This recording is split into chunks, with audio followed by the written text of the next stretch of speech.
soi-disant ordinaire, lorsque la nature s'éveillait sereinement et que le soleil tendit vers son zénith. Tout se passait dans le bonheur.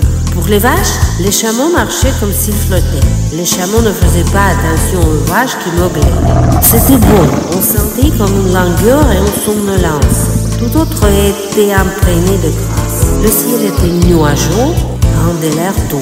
C'est le bon moment pour voler, pensait le comte de Montesquieu, alors qu'il suivait son itinéraire habituel vers le champ de tir.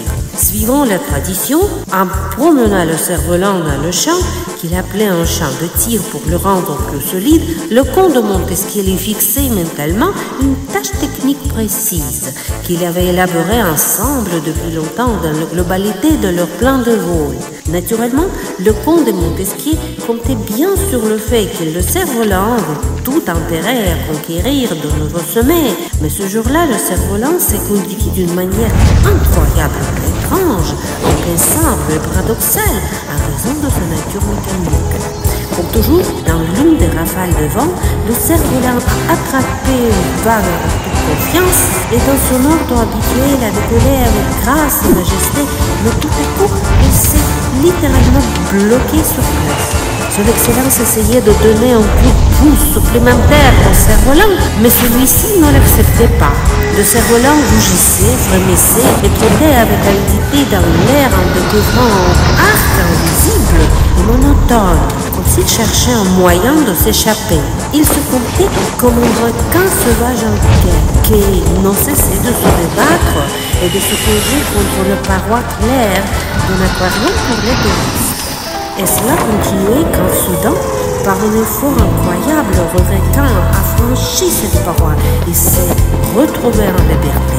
Le cerf-volant a réagi comme s'il a été libéré de ses chaînes et s'est envolé vers la rivière dans l'eau.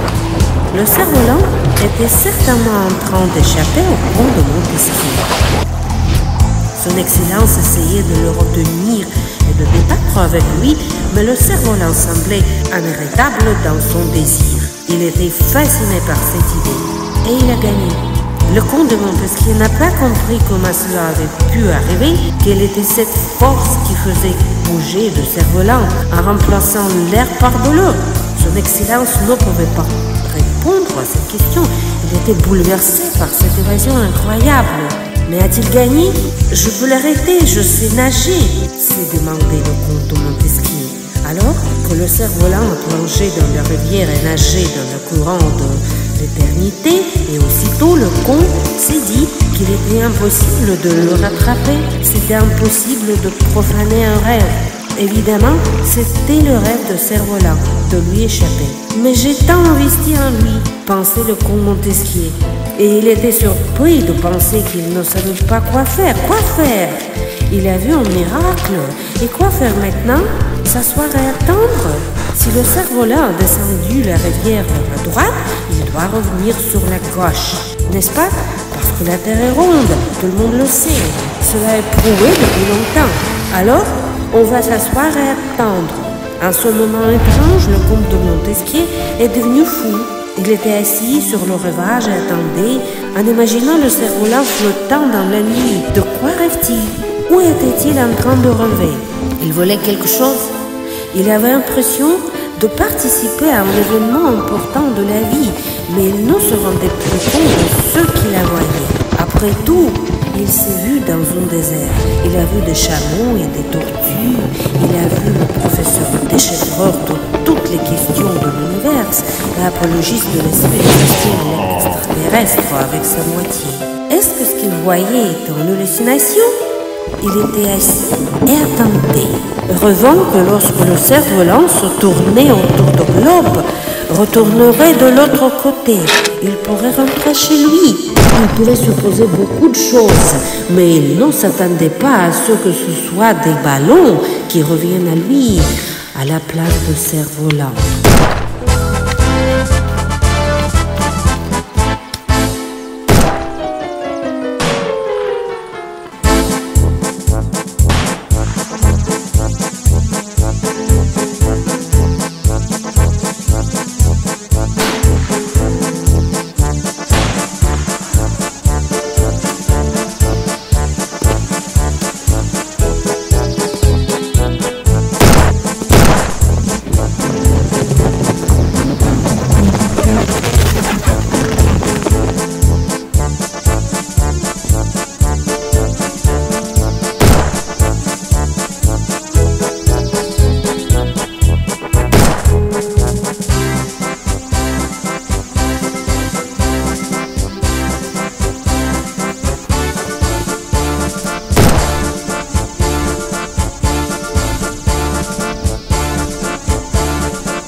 Lorsqu'il s'est rendu compte que le ballon était revenu à lui, il a senti une émotion étrange et inconnue et s'est senti libre.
Le comte de Montesquieu a retrouvé le sentiment de liberté.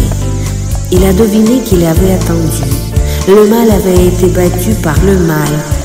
Il a compris qu'il avait réalisé son rêve. Il pouvait maintenant continuer sa vie. Il pouvait rentrer chez lui.